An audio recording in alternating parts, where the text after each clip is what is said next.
So the actual powers of the president are somewhat limited in the Constitution, which was the intention of the founding fathers. They wanted the Congress to be the most powerful body. However, over the course of time, the power of the president has expanded for a multitude of reasons. The first is that, as Theodore Roosevelt pointed out, they have the power of what he called the bully pulpit.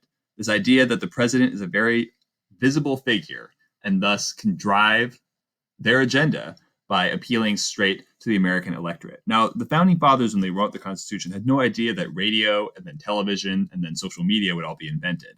But now those are huge sources of influence for the president. So the president can talk directly to the American people. And although they wouldn't be able to pass the legislation without Congress, if, say, a president proposed some legislation, got somebody to put it into Congress, and then spoke directly to the American people and said, I have proposed a law, I want this law to pass directly to the American people, and it's popular, that would put a lot of pressure on Congress to pass it because the president is convincing the American public to push their congresspeople to pass that legislation.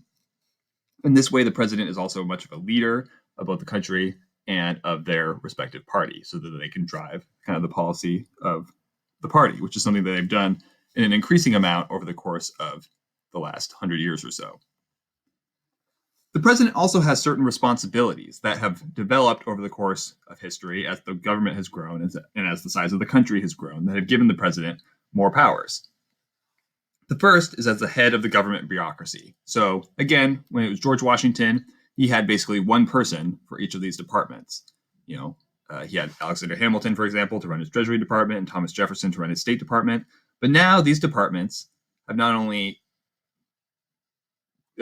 grown to include thousands of people, but they've also gotten friends. They've gotten more and more departments as part of the bureaucracy. So now the government bureaucracy of all these executive departments encompasses thousands of people. And the president is effectively the CEO of all of them. He's the boss. He or she, it's always historically, of course, been he, is the boss of all of those organizations and appoints the head of each of those organizations when they come in to their office after being elected.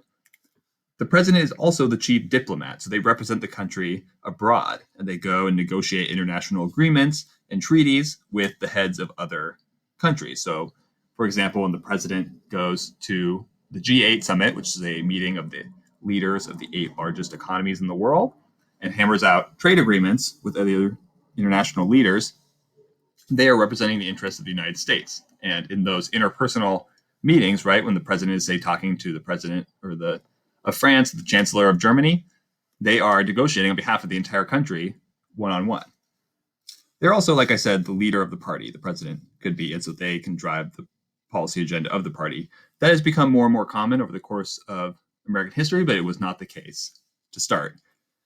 None of these things were necessarily the intention of the people that wrote the Constitution as well. Like I said, George Washington's cabinet only had a handful of people in it, the cabinet being his close advisors. It's hard to imagine that the writers of the Constitution had any idea that an American president would one day be negotiating with, say, the leader of China or with Russia, right? Because those were such foreign nations, it seemed unlikely that a president would be negotiating for a country the size of the United States is now on such agreements as large as the economic agreements that they are responsible for today.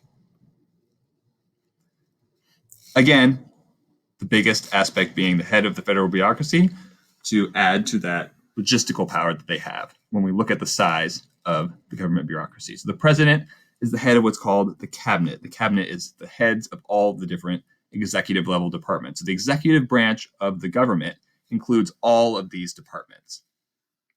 Some of them are pretty straightforward in what they do, right? The energy department, education, veterans affairs. But some of them are a little more obscure. The Treasury has to do basically with the amount of money the United States government has. Labor is with labor law and laws regarding employment. And the interior involves basically natural resources. This includes the national parks, national forests, and dealings with agriculture and natural resources, such as oil extraction. And when we talk about debates around fracking and offshore oil drilling, the Secretary of the Interior becomes very important.